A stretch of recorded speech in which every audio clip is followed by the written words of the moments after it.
From Hong Kong, this is Mea Culpa, the Lessons Learned from Startup podcast, based on the Postmodern Conference, where founders, investors, lawyers, and mentors share their stories about working on, with, or for startups. I'm Jeffrey Brewer, and today we talk to Kosta Kolev, an engineer by training and an entrepreneur by nature.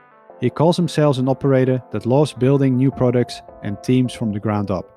He has built and launched new businesses and products across London, Hong Kong, and Berlin. Welcome, Kosta. Hey, Jeffrey. Kosta, can you tell me, how did you end up in startups? How did I end up in startups? Look, for me, I ended up, I'm originally Bulgarian, but moved to the UK for school. Ended up going to university here in a place called Warwick. I really hated it. University wasn't for me. I just found that it was, I just wasn't learning the things that I wanted to learn. And quite frankly, I was just ended up getting quite frustrated and a little bit depressed by the whole situation. And somehow I ended up stumbling into a few different entrepreneurship communities, like I think most people do at university. And then just one thing led to another, and I kind of fell into this world of technology where you can build things really quickly and you can ship them online overnight, and you can reach lots of different people around the world. And there was just something about that got me really excited. The fact that it was a lot fewer barriers to jump into technology and startups than there were in other pursuits, shall we say. Okay. And the university that you were doing at that point, what was your major? I was a mechanical engineer by training, I guess. Yeah. Okay. And what made you drawn to that entrepreneurship? Was it because it's running in the family, or it was just you were bored about mechanical engineering, or something else? Well, I mean, I think it's to some extent running in the family. Maybe I guess you could say that. My grandparents set up their own business back in Bulgaria when I was growing up. But I think it was much more around the environment that you're in, right? So I think traditional engineering, in many ways, is a quite old-fashioned industry. So you need to get in there, you need to get accredited, much like a lawyer or an accountant. And so your ability to actually really do anything meaningful and have any kind of impact, it's a pretty long road. And because it's a fairly traditional industry, I think a lot of times, it just really takes a while. You have to spend a lot of time in the industry until you actually earn any kind of respect or kind of ability to have any kind of input.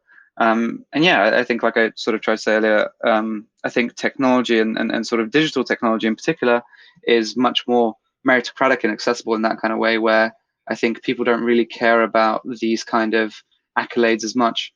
So the barriers to entry are a lot smoother to some extent. Right. Yeah, I get a lot of that because I'm originally also by training a mechanical engineer. So There we go. I didn't know something that about similar. you. Yeah.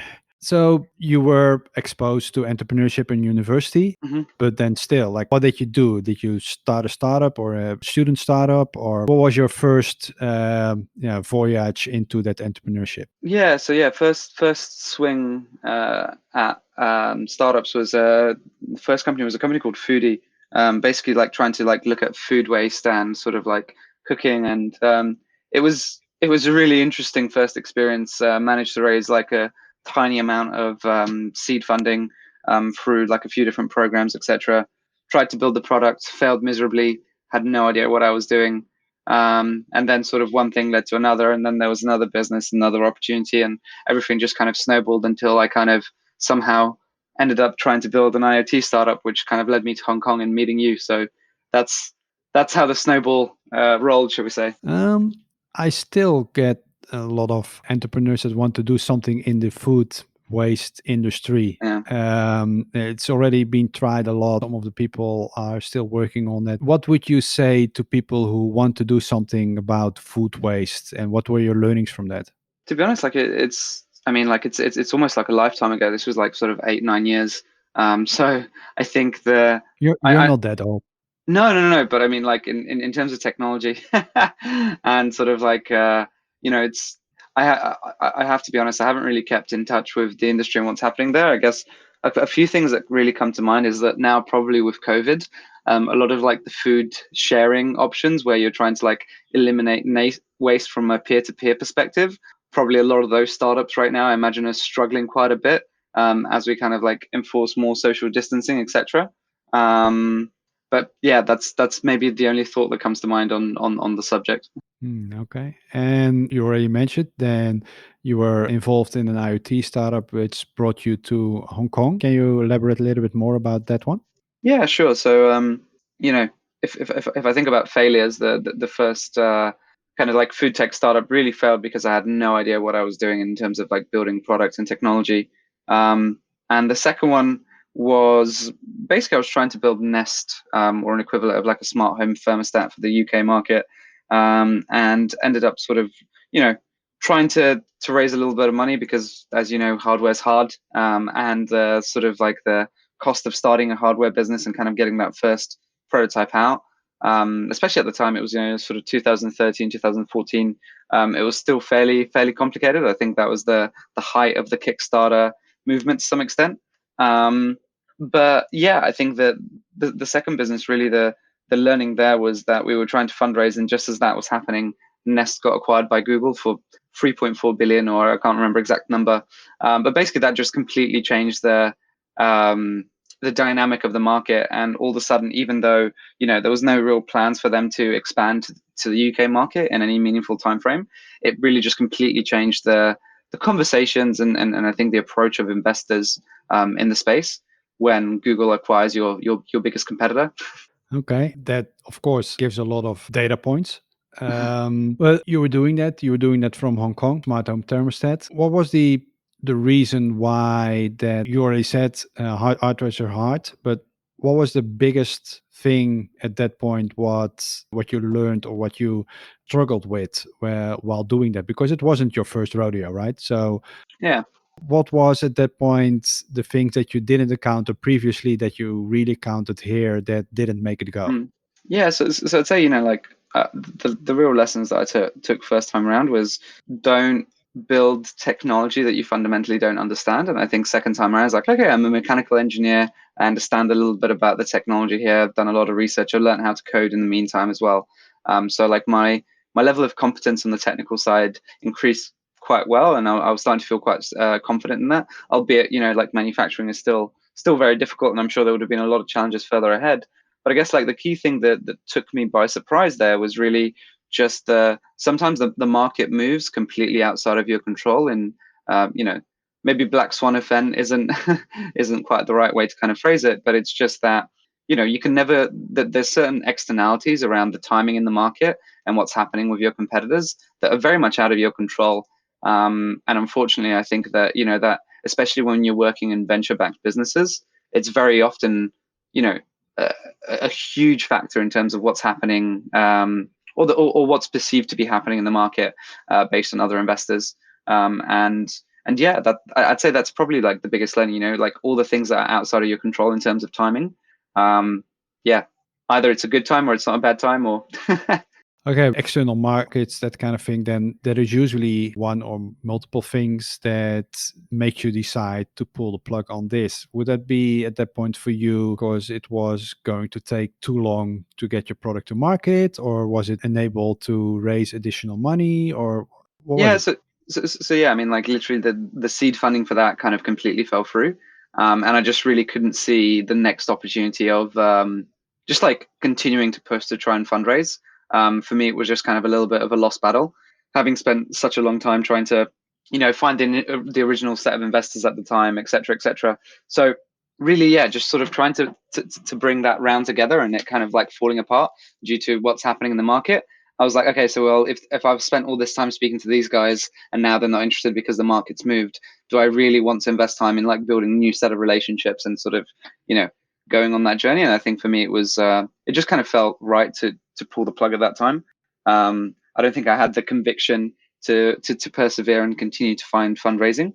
Albeit if I reflect on back on it now, I think the UK market took a really long time to mature in terms of some of these technologies. So it probably would have been a way. But yeah, my conviction and my perseverance on that one kind of was deflated, shall we say. But usually at that point, when somebody's indeed very motivated to do something, then yeah, external market forces won't deter them to do this. So I'm trying to find something else that at that point made you decide not to pursue this? Because usually at that point, if they're really, really motivated, yeah, they will find a way. I'm always saying that running out of money is not a valid reason for failure. There are always other things at that point that, yeah, result in a running out of money. So Yeah. what was it for you in this particular case then? Yeah.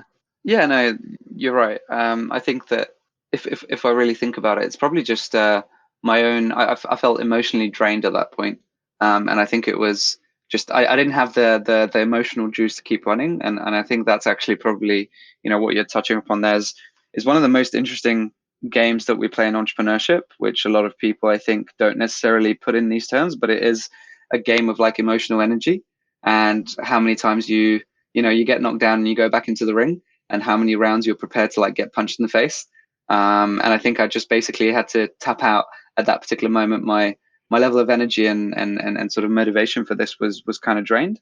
But also I think that it's it's an interesting kind of situation because there's always opportunity costs, and I think at that time there was just a lot of other interesting stuff to get involved in, where it's like, okay, so like clearly this fundraising thing isn't going that well, so what am I by continuing to push in this trade, like what are the other opportunities that I'm saying no to, and would they be more interesting things to learn and grow?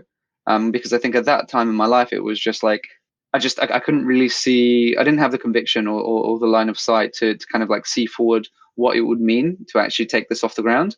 So when you're like emotionally tired and you can't really see the silver lining, when you're kind of like looking ahead, and you have other opportunities on the table where you can kind of like, it becomes much more tangible. I think that's basically like the mind state and the headspace that I was in, if I'm being honest. Yeah. So you could classify this as a technical knockout. Yeah, that's great. Okay. So what was next for you from that? From that, geez, I struggling to remember. I know you were working on Passport X, and after that, you worked for the MIT project in Hong Kong as a program Yeah. director.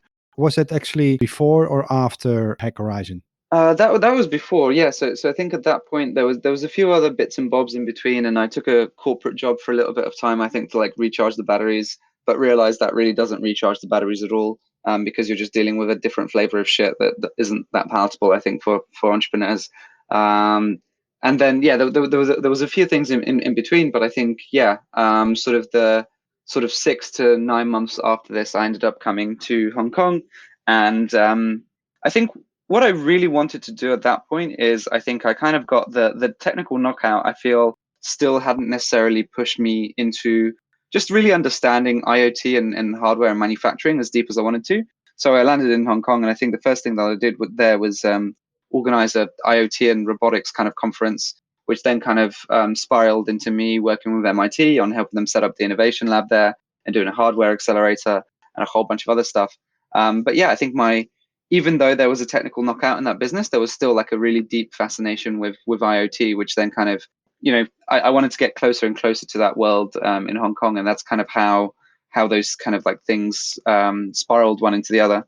And also, as you know, like Hong Kong's is an expensive city to live in, so I think I kind of had a little bit of an opportunity there to earn some money with MIT and to do some interesting, whilst at the same time doing some interesting stuff. So yeah, I think that's really how the next year or 18 months or so really played out for me.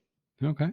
And then you started working on Hack Horizon. That's also where we helped out a little bit. Yeah. That's where we get to meet each other. Can you explain a little bit more about Hack Horizon? Yeah. Okay. So actually, there's a startup in the middle that I think is worth kind of mentioning. That kind of I think will give you a lot more clarity in terms of Hack Horizon, which I don't think is a story that we've kind of talked about before. But basically, I had in the UK, I organized a bunch of hackathons with a couple of friends, and we ended up setting up a business at that time. And the plan was to run more hackathons, more accelerators, and I think this was sort of maybe 2014, 2015. And this was, I think, at the peak of corporate innovation really getting started. And I think a lot of sort of disruptive companies were really on the way up in the US. So there was a lot of kind of like FOMO from the corporate community in terms of technology and innovation. So it was a really good time for, I think, for a lot of people to, you know, work in startups, but also get paid by corporates. And a lot of the accelerators and sort of stuff I think came out at that time. And so, I ended up running a couple of events that made quite a bit of money. They were really fun. We got some press coverage and ended up starting this company with two friends. And for a variety of reasons, in terms of just like, co-founder fit and a difference of ways of working and a difference of kind of like vision, it ended up imploding quite badly. And I ended up stepping away from that business. However, there was just something really, I guess, stuck with me in terms of like on an emotional level, in terms of feeling like I haven't quite closed that chapter of kind of like hackathons in my mind.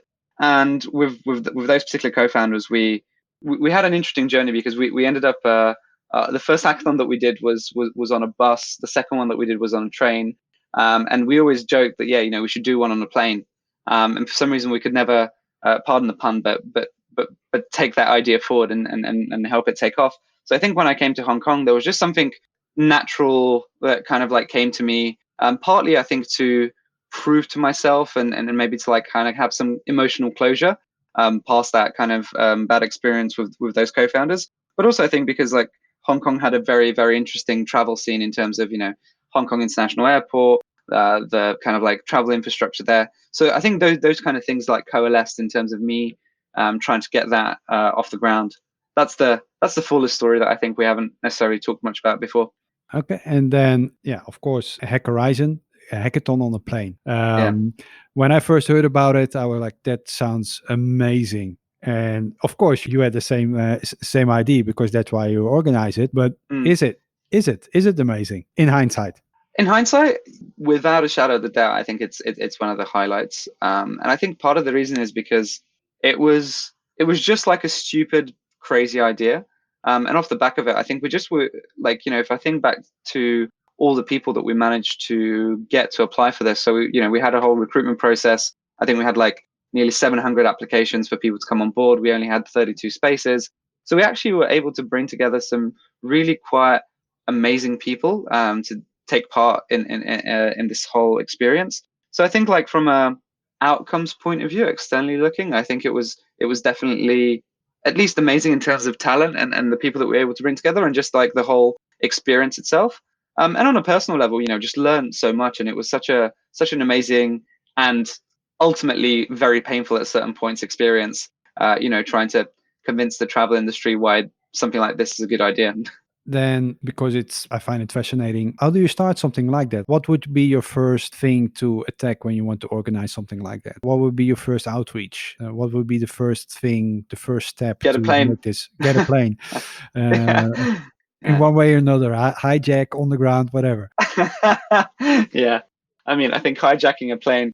So ironically, this was part of the biggest challenge in that, um, you know, the word hack and plane together in the same sentence. It took a little bit of educating and kind of like taking people on a journey of exactly what this means.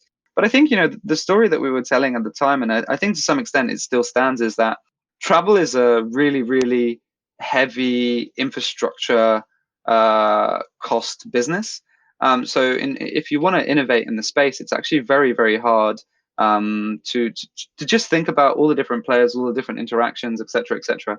So we really just wanted to bring together a whole suite of the ecosystem um, together to really think about like what can be done, particularly thinking about digital, because obviously the barrier of implementation for any kind of like digital innovation is a lot lower than any of the hardware innovation. So I think that the whole premise that and the whole vision that we're trying to sell is like there's a lot of low hanging fruit in this space using digital technology that can be implemented that can ultimately improve the customer experience without you having to buy new planes, re-engineer the flow of customers for an airport, et cetera, et cetera.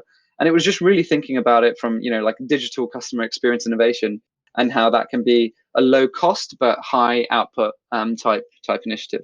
That was really, I guess, like the story that we were trying to sell at the start. And did that materialize? I mean, it took about sort of like 12, 14 months. I'm even struggling to remember exactly what the timelines were, but it was a lot of just perseverance and having conversations with lots of different airlines and lots of different airports, and it was just a never-ending game of trying to generate enough hype and momentum that it becomes a self-fulfilling prophecy. So the the airline operators would say, we'll be interested if the airports are interested. The airports will say, we'd be interested if the airlines are interested. And it's this constant game of cat and mouse that we played for quite a long time. I think until we were able to find a few people in the industry that were a open-minded enough to understand the possibilities of what this could do, but B also had the influence and the pull within their organizations to like make this happen and pull this together. So yeah, it was a very, very long game of cat and mouse, thinking through all sorts of different permutations and thinking about what kind of value you can create for each of the players in the ecosystem. Okay. And eventually your dream came true.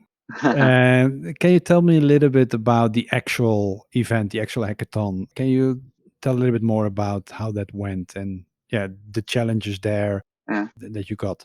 Yeah, so this is tough because I guess I'm thinking back to something that happened 3 years ago, which just seems like a lifetime ago in many respects. But it was tough. It was very, very intense as an event from like an operation and organization point of view. We had people flying in from all sorts of random places in the world. We had to get everyone together in the same place. There was logistics involved. We changed venues like I think 12 or 13 times in 18 hours. There was immigration, there was passport control, just all the chaos that you can imagine of like trying to herd 40 people from Hong Kong to London across multiple different venues and multiple different days. So operationally and logistically, there's like just, yeah, a never ending slew of shit that happened in between. And, if you speak to the rest of the team, I'm sure there'll be lots of fun stories that stick out in different people's minds as we kind of try to divide and conquer this experience. But I think maybe what would be more interesting in terms of this conversation is that as an organizing team, I have to say at that point we were actually fairly dysfunctional. There was quite a lot of stress in the lead up to the event, and at that point, so my girlfriend at the time was also one of the co-founders in this business. We had ended up breaking up. That was complicated as hell. Also, ended up having a fallout for a variety of different reasons in terms of with some of the rest of the team. So we were basically exhausted and drained, and there was like a lot of like personal conflict across multiple different team members. And so really, I think we were running on fumes for a lot of that operation. But in many ways, it was super amazing because what we'd been spent, the last 12, 18 months, whatever, working on had finally come true. But actually, it was very bittersweet in terms of the way that it came together because of the personal tensions and conflicts along the way. In hindsight, would there have been things that you could have done before to prevent that? Or is it just how it goes and there wouldn't have been that much that you could have been doing before that to prevent those challenges? I think so actually the Hack Horizon team, we had a really amazing kind of like reunion in Prague over Christmas, and we ended up having a big reflection on some of the learnings and some of the takeaways from all this. But if I'm being honest, I think we were all fairly young and sort of at early stages in our career, and I think part of the challenge in all of this, and if I think about myself as an entrepreneur, is I was spending so much time working on the operations that I had no headspace to actually think about the people. And so ultimately, the business was going okay, but the people were dysfunctional and the team was dysfunctional. And I think, if I'm being honest, I just wasn't I didn't have enough experience at that time to really be able to navigate some of the leadership challenges and some of the leadership complexities that were required to really do that effectively. And I think over the years, that's one of the things that I'm kind of, I think I've gotten a lot better at as an entrepreneur and as a leader, which is that the operational stuff, as you become better and better at it, you then have more energy and more headspace to focus on the people. Or at least that's how my journey has taken me. I think, obviously there's some people that are great with people and over time they learn the operational skills. But I think for me, I naturally gravitated to be an operator and then over time learn how to be a leader and sort of manage people. But I think, those were, if I was to do it again, I'd probably do things a lot differently. But at the time, I think we all did the best that we could with the experience that we had on our shoulders. So, Does that make sense? yeah, of course. It definitely does. We're all growing and we're all learning and every single day. And especially when you're young, yeah, you still have to, when it comes to people, you haven't met that amount of people. You haven't had really like probably been in an environment that you are responsible for people, for staff, for their livelihood and that kind of thing. And Yeah. that, especially when you're coming from a student's perspective, where everybody's not responsible for each other, and everybody has their own separate part of income or their own separate part of background. But as soon as you have to start doing that in a business type of way, then the expectation become different. People are going to look at you as being, I don't know, the boss or at least the leader.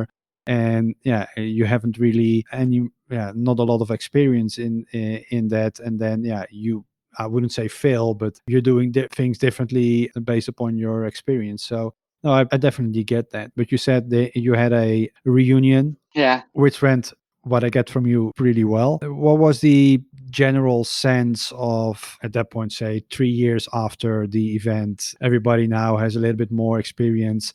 Was it like, Yeah. we should do this again, or like, no way at all? Glad we did it, but not again. Yeah, no, it's funny. I think in in retrospect, I think we're all and I hope no, I'm pretty sure everyone else would agree, but we're all very grateful for the experience that we had and the amount of learning that we were able to achieve off the back of that. And all four of us have kind of gone on and had like quite fruitful and interesting careers, and it's been a good foundation of learning for a lot of us in terms of what we've gone on to do. I think doing it again, like no, like we're it's a we're on different paths now, and also once was enough. Okay. Um, Okay. And then after that, you got a lot of learnings. You went back to London. yep. What was next for you?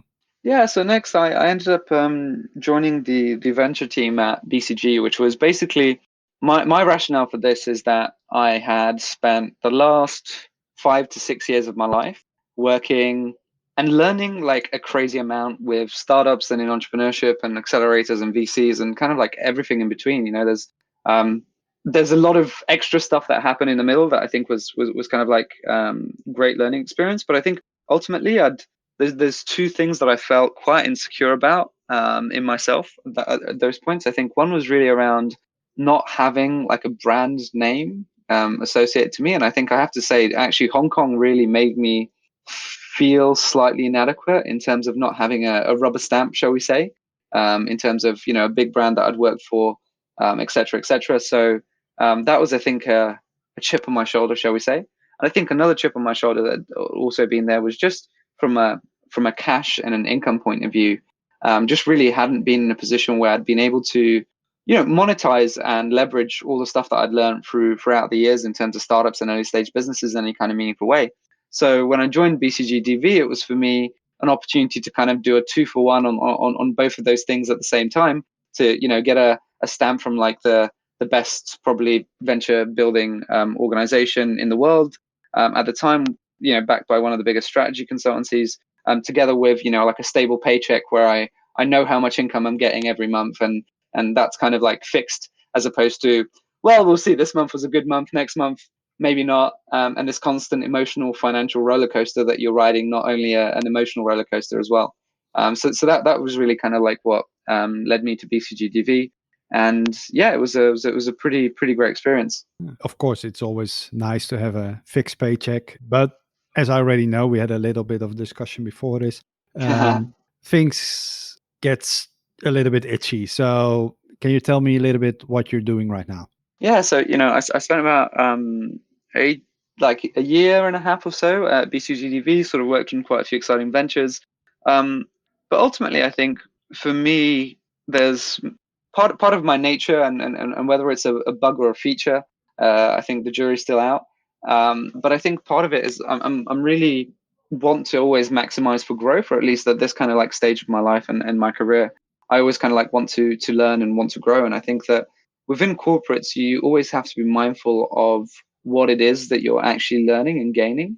And I think for me, after a certain point at DV, and I still have a lot of friends there, and I really love a lot of the partners and a lot of the colleagues and everything that I learned. But I kind of realized that the journey paved ahead of me was just getting better and better at managing politics and sort of positioning things. And for me, I guess those just weren't kind of like really skills that I wanted to optimize for. And I felt like I kind of had gotten what I'd needed out of the time that I had there.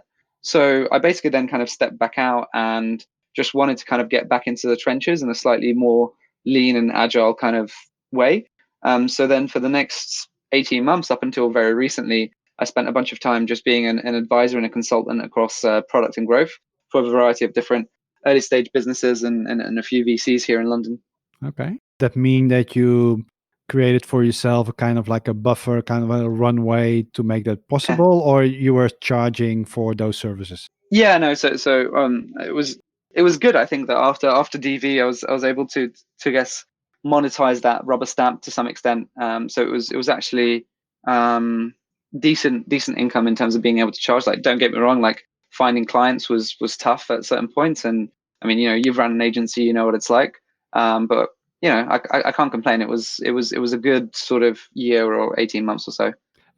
I still know how it's like to get clients, so don't Yeah, worry about that. Especially yeah, in these time, in these ages, in these times, because it's yeah, just an hassle to make that work. But yeah. okay, can you also tell a little bit about what you're currently building? Yeah, sure. So I'm working now on a company called Caliper, and the vision is basically to try and create more fair and frictionless private markets. So we're building a platform that kind of sits as an initially at the interface between early stage founders and their investors, and we're doing a whole bunch of stuff around like portfolio management for the VCs and sort of investor relations and KPI tracking for the founders and the entrepreneurs on the other side. And it's still very early days, but directionally that's kind of where we're going.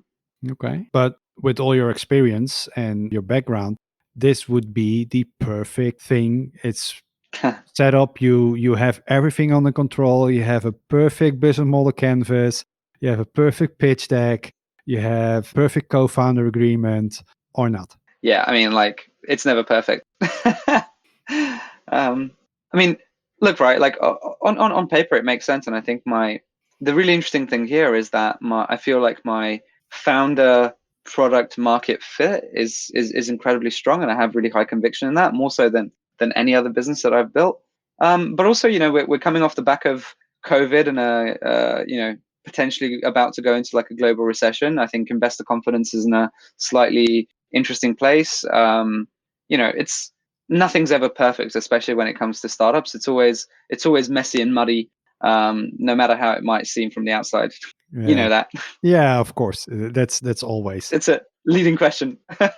It's still people's work, right? It's not only data. It's still people, and Yeah, you have markets which you can or cannot always really predict, but there's so much going on, and especially when there's people involved and egos and personalities and that kind of thing, it's always a challenge. absolutely. If there's quite often there is advice given, Mm. you've been an advisor also, but there's quite often advice given, general advice. Is there something that you often hear but you actually don't agree with? Hmm. Often hear but don't agree with. I think actually it's the whole premise of advice. I would generally say, hear everyone's advice, but ultimately listen to yourself. And I think that there's this really funny way that things unfold where, being an advisor and consultant and ultimately everyone has an opinion and everyone also really likes to play editor. So for anything that's created, content wise or product wise, it's always really easy for people to like spot the flaws and give feedback and give ideas, etc., etc. I think the one thing that often I think founders get wrong is listening to too much advice, especially from people who aren't their customers. So sometimes I've seen where founders have listened to their investors too strongly because they think that their investors have all this pattern recognition and they've seen so many startups and they must know what's right, etc., etc. And that's ended up kind of like really hurting certain founders that I've worked with. And conversely, certain advisors who say they might have a lot of industry expertise in this kind of business that you're building. So it's like, this person's been in the space for 20 years. They must know what they're talking about. They must, if they say it can't be done, it can't be done. And it's actually, well, actually, maybe it can be done. Maybe it's the fact that they've been in it for 20 years that's actually given them a little bit of tunnel vision around like what's possible and what isn't. Um, and so, I think there's this whole space around advice and sort of being able to build a strong set of kind of like intuition and also conviction as a founder in terms of who to listen to and who not to, and how to be able to absorb all the information, but ultimately synthesize it and make the decisions for yourself. I think that's something that's really important, that sometimes people get confused, especially when the advice is coming from, people of power or people with significant experience. I'd say that's probably one thing that comes to mind. Okay. What is the most valuable advice ever given to you? Most valuable advice. Something you're now passing on to others. Yeah, I think actually my granddad, before he passed away, one of the things that he shared with me was the expression. It roughly translates into English as you can have it all, but not at the same time. And I think it's sort of like great advice for life, but also I think great advice for building anything. You can build all the features. You can do the building and the selling and the design. You can do it all, but never at the same time, or never completely at the same time. So I think the importance of like prioritization and learning that, it's just thinking through the sacrifices that you have to make across the different like focus areas that you need to have at a given time. I think that's pretty timeless advice, at least for me. Okay. And what's something that's not a secret, but most people don't know about you? Not a secret, but most people don't know about me. Oh, interesting. Sorry, you're making me think now. Hmm. Most people don't know about me. Yeah, so I guess probably the first one that came to mind is via Hack Horizon. I think you met Christy as well. So I think a lot of people didn't know that we were actually in a relationship, or at least it wasn't publicly known, and a lot of people were surprised by that. I think the whole founding a business with your partner at the time, that's it's definitely not a secret, but definitely there's quite a few people that didn't know that and were surprised about that when they found out. That's the first thing that comes to mind, I guess, on a personal level. Okay. And would you do that again, or? It's funny actually. We've joked about this, and I think we've both said that if we were to do it again, like in terms of the business building part, it would be a lot better. But I don't think either of us are currently in a in a space where we want to dive on that journey. But I Okay. think it's fun, right? Because I think working with someone whilst you're also in a relationship with them, it's like you compound the highs and you compound the lows. So when stuff's going great, you have someone to share that with who knows exactly why it's great and exactly why it's amazing. But then also when stuff's going bad, you have two people who are really in a shitty place.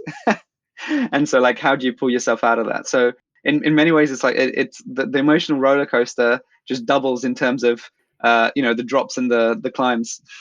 Okay. And if there's something you want people to take away from this talk, what would it be?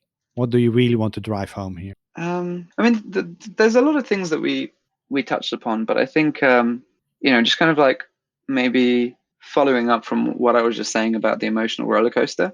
I think it's something that a lot of people who haven't been in startups can intuitively understand, that it must be stressful to build a business and for stuff to go wrong and for stuff to go right, and for you to kind of have to burden all that kind of like pressure and expectation and stress. But I think the actual emotional experience of what that's like is fundamentally incredibly different.